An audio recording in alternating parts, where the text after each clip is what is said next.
हे मोबाईल खाली कर रे. अच्छा बम दाखव. अच्छा मोबाईल खाली कर रे. एक खाली कर मोबाईल. एक खाली कर. एक मिनिट. एक खाली कर. मोबाईल खाली कर. टी शर्ट खाली रे. बूम खाली आहे ना. अतिशय दुःखद घटना आहे.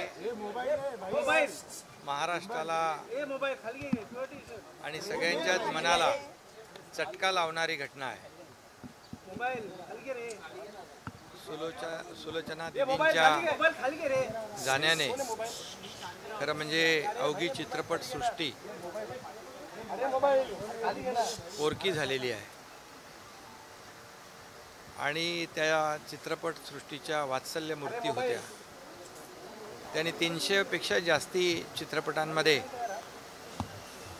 आपला ठसा उमटवला आणि विशेष करून आईची भूमिका अतिशय उत्तमरित्या ठसा उमटवणारी त्यांनी वठवली.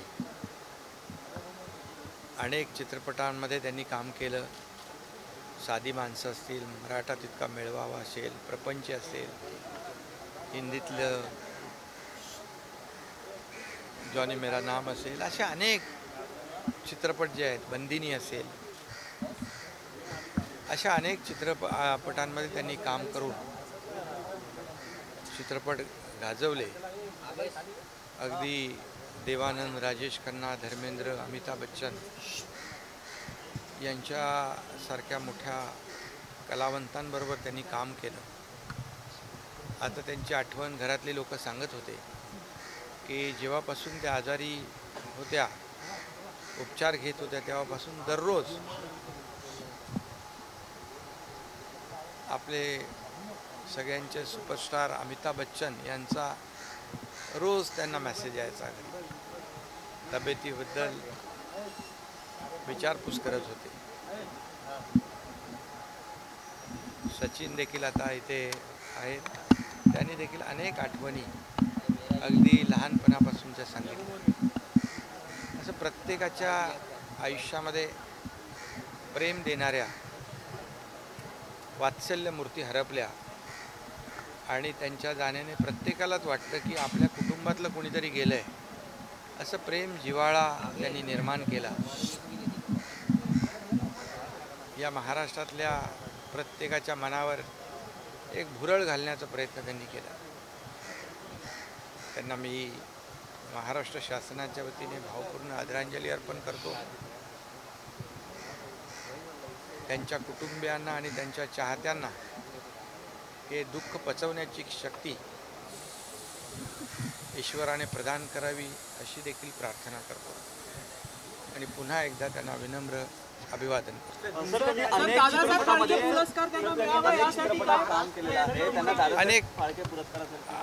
अनेक चित्रपटात 300 पेक्षा जास्त चित्रपटांमध्ये त्यांनी काम केलं. हा सगळा उच्चांक होता आणि म्हणूनच मी म्हणालो की चित्रपट सृष्टीतली वात्सल्य मूर्ती हरपली आहे.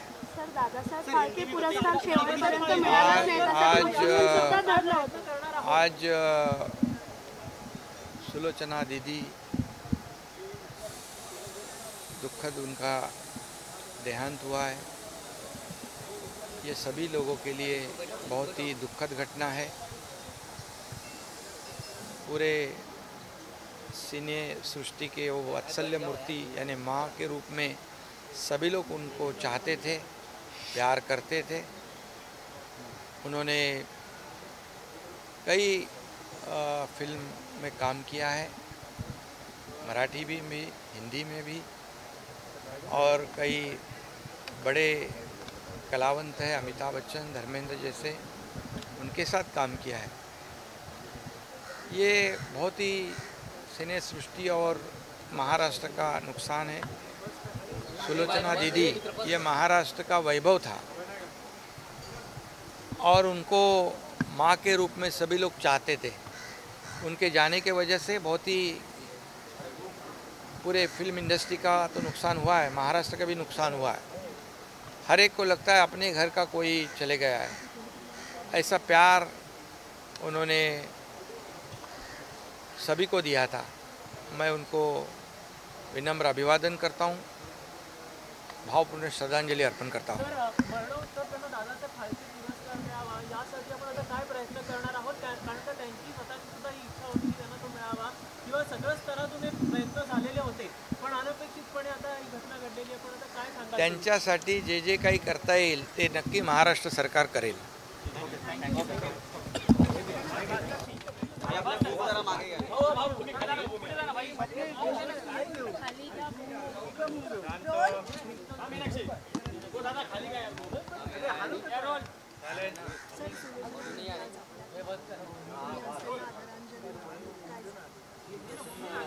दीदींच्या दुःखद निधनाचं वृत्त समजलं आणि त्यांना श्रद्धांजली देण्याकरता आणि त्यांचं अंतिम दर्शन घेण्याकरता मी या ठिकाणी आलो.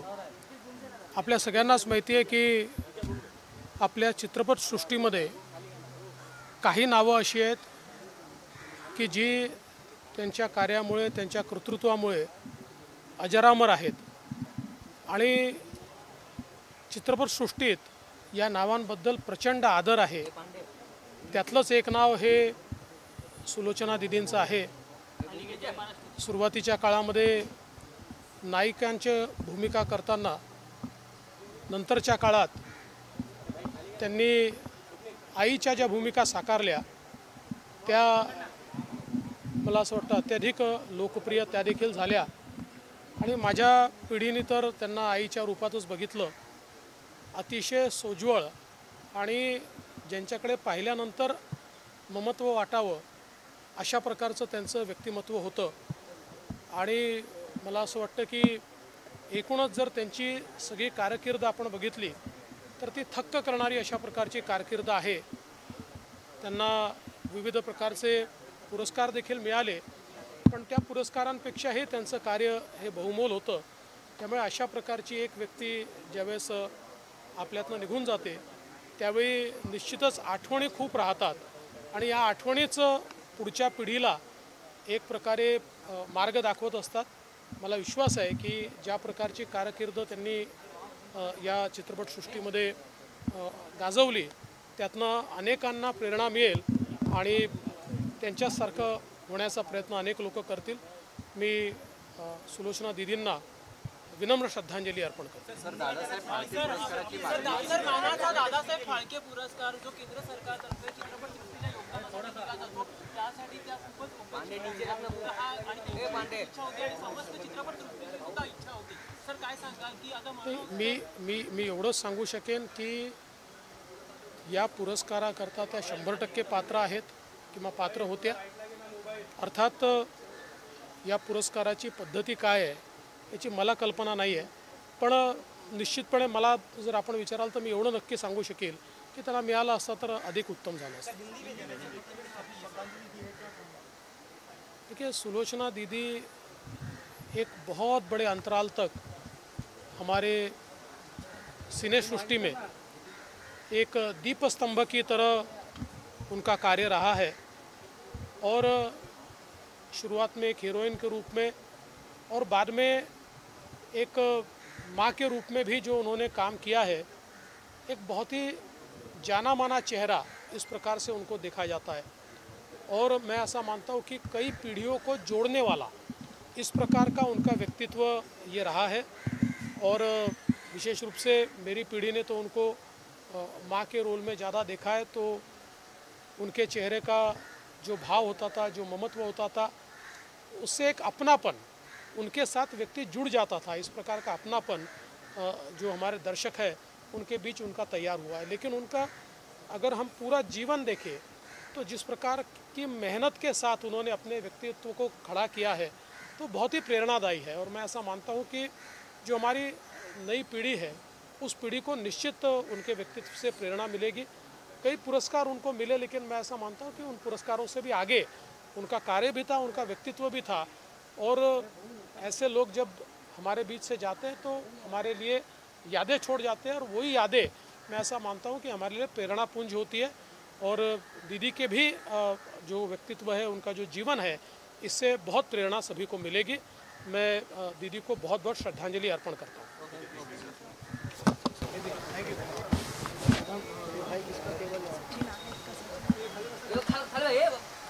खाली बसा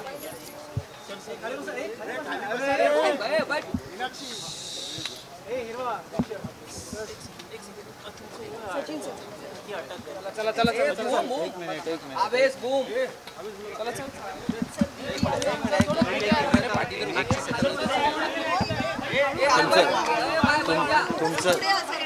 तुमचं सेटल व्हा तुम्ही थोड़ा सा पीछे लो बेटा एक मिनट बूम आगे गया बूम आगे गया हाँ हाँ थोडासा खाली घ्या रे. बूम खाली गया अजय अरे तू बसलायस वायरीवर एक मिनिट थांब सगळं सेटल होऊ दे सगळं जरा बोंबा बोंब कमी होऊ दे बंद होऊ दे आणि मग आपण बोलूया शांत राहिलात तर मी बोलीन बूम खाली घ्या जरा कॅमेरा आहे समोर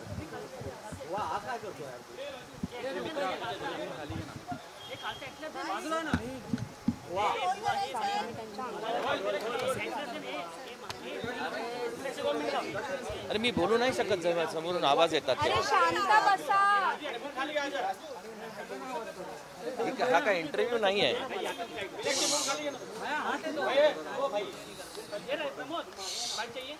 सिच्युएशन काय बघा आणि मग तसं बिहेव करा ना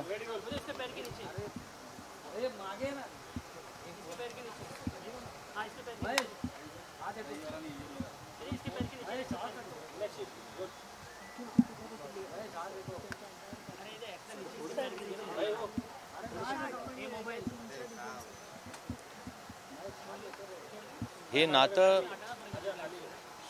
61 वर्षांचं नातं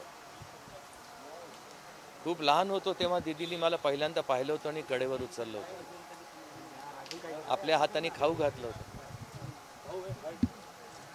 ते वयच तसं होतं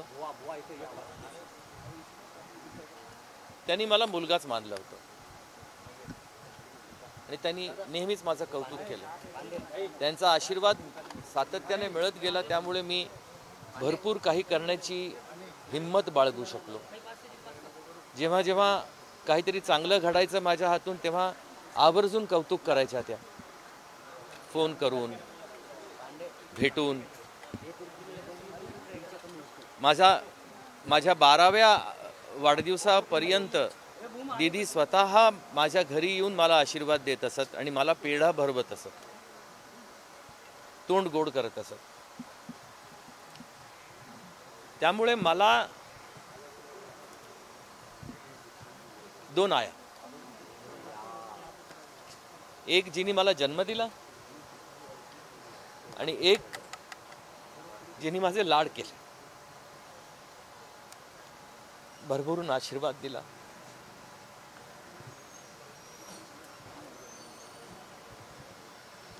ती आई दूर झाली पण मला खात्री आहे की तिचा आशीर्वाद नेहमीच माझ्या डोक्यावर राहील आणि असा आशीर्वाद जो परमेश्वरापर्यंत पोहोचतो आणि तो आशीर्वाद देणारी स्वतः सुद्धा परमेश्वराकडे गेलेली आहे त्यामुळे तिचा आशीर्वाद अजून जास्त परमेश्वराकडे पोहोचणार आहे यानंतर सुद्धा मी फक्त परमेश्वराला एकच सांगू इच्छितो की या बाईने खूप काही केलं या बाईने खूप सोसलं इतरांकरता खूप केलं तिच्या आत्म्याला सद्गती प्राप्त हो हीच ईश्वर चरणी प्रार्थना सर दादासाहेब फाळके पुरस्कार मिळावा ही त्यांची सुद्धा इच्छा होती आमची सुद्धा होती आपण खूप लावून धरलं हे सगळं पण आता त्यासाठी प्रयत्न होईल आता माहिती नाही कदाचित महाराष्ट्र दिल्ली करता खूप लांब पडत असेल कदाचित पण आपण हे पाहत आलेलो आहे की नवीन गोष्ट नाही आहे आपल्याकरता पण ना काय असतं की असं म्हणतात की ते कितपत खरं आहे मला माहित नाही की तुमच्या ओळखी असल्या पाहिजे तुम्हाला मग तिथे जाऊन काहीतरी सातत्यानं तिथे संपर्कात राहायला पाहिजे वगैरे. आपल्या मराठी कलावंतांना हे नाही करता येत. आणि मला तरी असं वाटतं मराठी कलावंतांना त्याची गरजसुद्धा नाही असं करण्याची. मानानं जे मिळेल त्याचा अभिमान वाटतो. मागून मिळाल्यानंतर फायदा काय? मग त्याला आपण सन्मान नाही म्हणू शकत ना. आपण काहीतरी वेगळं म्हणायला पाहिजे मग त्याला, जे मागून मिळतं त्याला. पण माझी तरी इच्छा होतीच की दीदींना दादासाहेब फाळके मिळावं. दीदींचं असं म्हणणं होतं की त्यांच्या गुरूंना 98व्या वर्षी मिळालं त्यांच्या, तर मी खूप लहान आहे बहुतेक, मी जेव्हा तेवढी होईन तेव्हा मला मिळेल असे दीदींचे शब्द होते. पण आता याच वर्षी जुलै महिन्यात त्या 95 पूर्ण होणार होत्या. त्या आधीच त्या निघून गेल्या. पण अशी जर तरतूद असेल की मरणोत्तरसुद्धा दादासाहेब फाळके पुरस्कार मिळतो, तर आपण त्याचा प्रयत्न अवश्य करू.